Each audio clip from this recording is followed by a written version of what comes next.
A década de 80 para a educação física foi marcada por mudanças intensas e decisivas. Durante este período, o Brasil passou por reformas que o levou à redemocratização e abertura política. Especificamente na educação física, ocorreu a abertura de programas de pós-graduação, aumento do número de publicações, eventos e encontros, além do retorno de inúmeros professores com o título de doutorado de outros centros. Inicia-se, assim, um intenso e caloroso debate sobre o papel da educação física dentro da sociedade. É importante ressaltar que até esta época o objetivo da educação física na escola era descobrir talentos para representar escolas, clubes e até a nação. Os menos habilidosos eram excluídos. A busca era pelo rendimento máximo e as aulas dirigidas apenas a alguns alunos. O conteúdo, o esporte, e o modelo, o do alto nível. Na tentativa de romper com este modelo tradicional, mecanicista, surgem novas propostas para a educação física escolar, e são justamente estas abordagens que serão discutidas ao longo desse vídeo.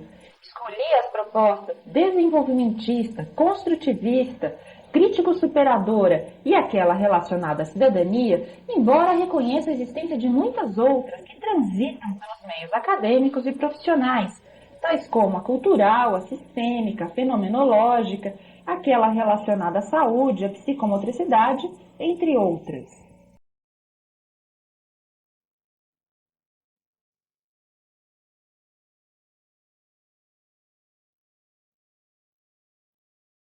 A abordagem desenvolvimentista é, na opinião de seus principais autores, dirigida especificamente para crianças de 4 a 14 anos e busca nos processos de aprendizagem e desenvolvimento uma fundamentação para a educação física escolar.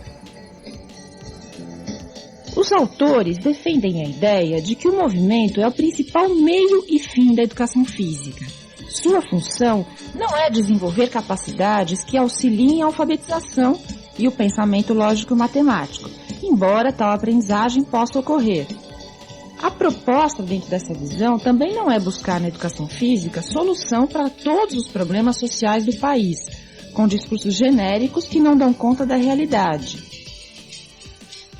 Em suma, uma aula de educação física deve privilegiar a aprendizagem do movimento.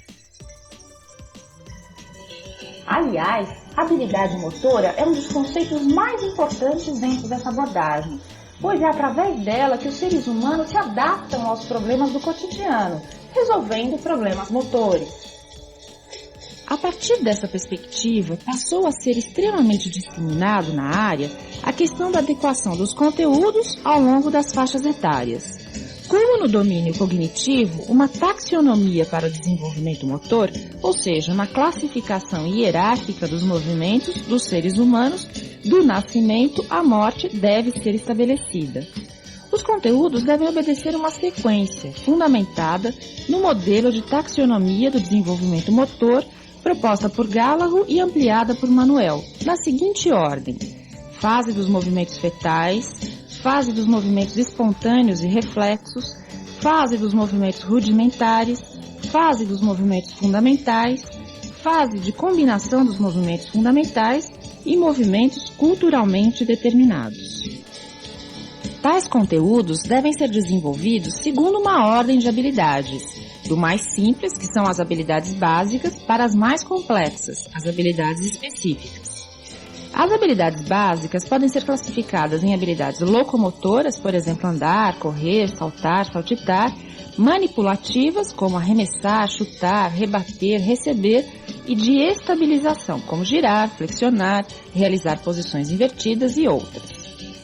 Os movimentos específicos são mais influenciados pela cultura e estão relacionados à prática dos esportes, do jogo, da dança e também das atividades industriais. Uma das limitações dessa abordagem refere-se à pouca importância ou à limitada discussão que se deu a respeito do contexto sociocultural que estava por trás da aquisição dessas habilidades motoras.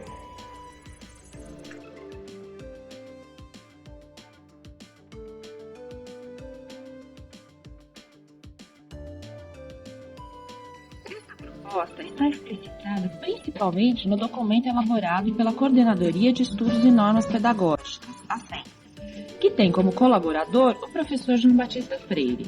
Seu livro Educação de Corpo Inteiro teve papel determinante na divulgação das ideias construtivistas para a educação física. Essa abordagem tem se infiltrado no interior da escola e o seu discurso está presente nos diferentes segmentos do contexto. A proposta denominada construtivista, ela aparece como uma opção metodológica em relação às linhas anteriores. No construtivismo, a intenção é a construção do conhecimento, a partir da interação do sujeito com o mundo, numa relação que extrapola o simples exercício de ensinar e aprender. A principal vantagem dessa abordagem é de que ela possibilita uma maior integração com a proposta pedagógica ampla e integrada da educação física nos primeiros anos de educação formal. Na orientação da CEN, a meta da construção do conhecimento é evidente, quando propõe como objetivo da educação física respeitar o universo cultural do aluno, explorar a gama múltipla de possibilidades educativas de sua atividade lúdica e espontânea e gradativamente propor tarefas cada vez mais complexas e desafiadoras, com vista à construção do conhecimento. O que não fica esclarecido na discussão dessa questão é qual conhecimento que se deseja construir através da prática da educação física escolar. Se for o mesmo buscado pelas outras disciplinas, tornaria a área como um instrumento de auxílio ou de apoio para a aprendizagem de outros conteúdos. Através da observação da prática da educação física na escola, é possível verificar que a concepção de educação física como meio para um outro fim é demasiadamente aceita e até estimulada pelos diferentes segmentos que compõem a contexto escolar, como diretores, coordenadores, professores da própria área e de outras áreas do conhecimento.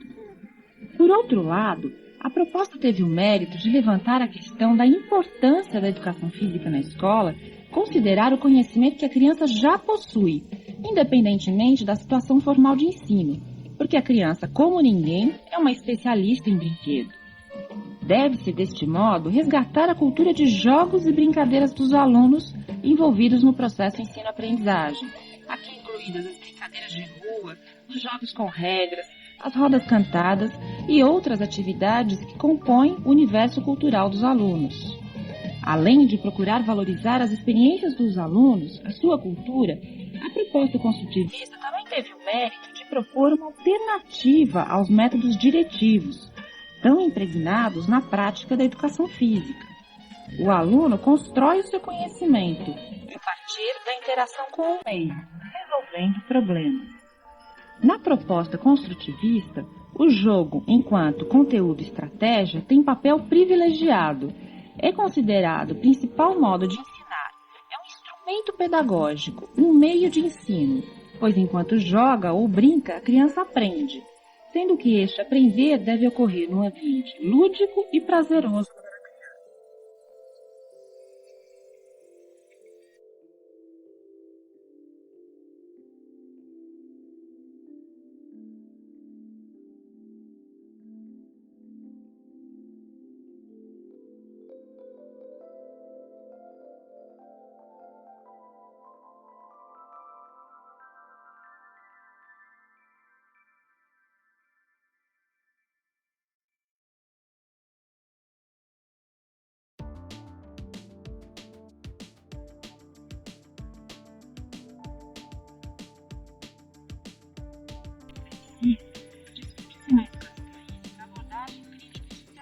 Como uma das principais tendências. Essa proposta tem representante nas principais universidades do país e também apresenta um grande número de publicações na área. A proposta crítico-superadora utiliza o discurso da justiça social como ponto de apoio e é baseada no marxismo. O trabalho mais marcante dessa abordagem foi publicado em 92, no livro intitulado Metodologia do Ensino da Educação Física. Isto, porém, não quer dizer que outros trabalhos importantes não tenham sido publicados antes dessa data. Essa abordagem acredita que qualquer consideração sobre a pedagogia mais apropriada de ensinar deve versar não somente sobre como ensinar, mas principalmente sobre como adquirimos esse conhecimento ao longo do tempo, valorizando a questão do resgate histórico e da contextualização dos fatos. Esta percepção é fundamental na medida em que possibilita a compreensão por parte do aluno de que a produção da humanidade expressa uma determinada fase e que houve mudanças ao longo do tempo. Esta reflexão pedagógica é compreendida como sendo um projeto político-pedagógico. Político porque encaminha propostas de intervenção em determinada direção, e pedagógico no sentido de que possibilita uma reflexão sobre a ação dos homens na realidade, explicitando suas determinações. Até o momento, o que tem sido feito é a implementação dessas ideias na prática da educação física, embora haja um esforço nesse sentido. Ghialdelli Júnior, por exemplo, critica a falta de propostas pedagógicas na área, afirmando que a esquerda brasileira parece não ter saído ainda do âmbito das malhas do horizonte teórico forjado pelas classes dominantes, correndo-se o risco dessas elaborações perderem seu sentido crítico superador. Quanto à seleção de conteúdos para as aulas de educação física, os adeptos da abordagem propõem que se considere a relevância social dos conteúdos, a sua contemporaneidade e sua adequação às características sociocognitivas dos alunos. Enquanto a organização do currículo, ressaltam que é preciso fazer com que os alunos confrontem os conhecimentos do senso comum com o conhecimento científico, para ampliar o seu acervo de conhecimento. Nas palavras do coletivo de autores, a educação física é entendida como uma disciplina que trata de um tipo de conhecimento denominado de cultura corporal, que tem como temas o jogo, a ginástica, o esporte e a capoeira. Selecionados para as aulas de educação física devem propiciar uma melhor leitura da realidade pelos alunos e possibilitar, assim, a sua inserção transformadora na realidade.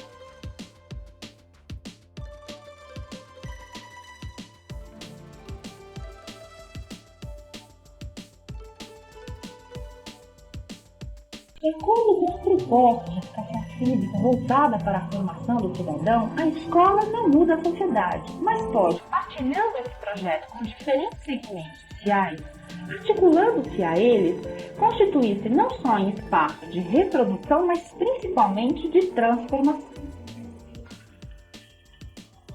A sociedade brasileira carrega uma marca autoritária e tem uma larga tradição de relações políticas paternalistas clientelismo com outros períodos de democrático. É nesse sentido que se fala da ausência de cidadania excludente ou regulada, caracterizando a importância da discussão sobre a cidadania no Brasil. A escola deve ser um espaço privilegiado de construção de significados éticos necessários de constituir, promovendo discussões sobre a dignidade, igualdade de direitos, recusa de formas de discriminação e a importância da solidariedade. A educação física, por sua vez, não pode se recusar a colaborar com estes objetivos e funções na escola. Assim, o seu papel deve estar atrelado à formação de cidadãos. Na educação física escolar, significa oferecer um ensino preocupado com a inclusão de todos os alunos, e que estes alunos sejam capazes de participar de atividades corporais adotando atitudes de respeito mútuo, dignidade e solidariedade. Conhecer, valorizar, respeitar e desfrutar da pluralidade de manifestações da cultura corporal. Reconhecer-se como elemento integrante do ambiente, adotando hábitos saudáveis, relacionando-os com os efeitos sobre a própria saúde e de melhoria da saúde coletiva. Conhecer a diversidade de padrões saúde, beleza e desempenho nos diferentes grupos sociais. Analisando criticamente os padrões divulgados pela mídia. Reivindicar, organizar e interferir no espaço de forma autônoma, bem como reivindicar locais adequados para o atividade cultural de vocês. Para atingir esse objetivo, a educação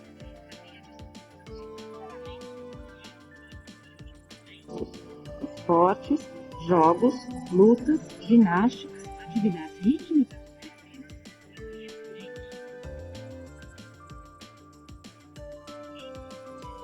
São apresentados em 3 dimensões diferentes: os conteúdos procedimentais, conceituais e atitudinais. Os conteúdos de natureza conceitual envolvem a abordagem de conceitos, fatos e princípios. Os procedimentais expressam um saber fazer.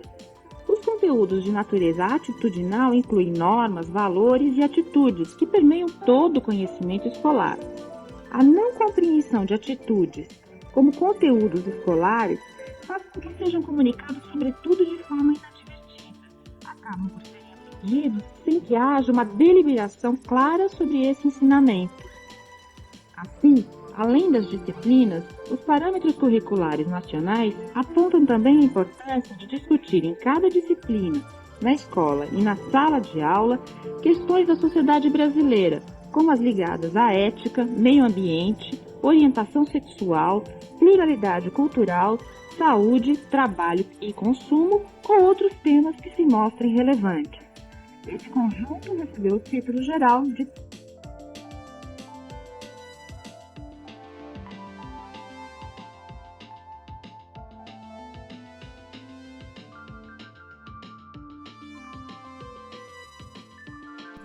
A introdução dessas abordagens no cenário da educação física proporciona uma ampliação da visão da área, tanto no que diz respeito às escolhas objetivos, ensino e aprendizagem.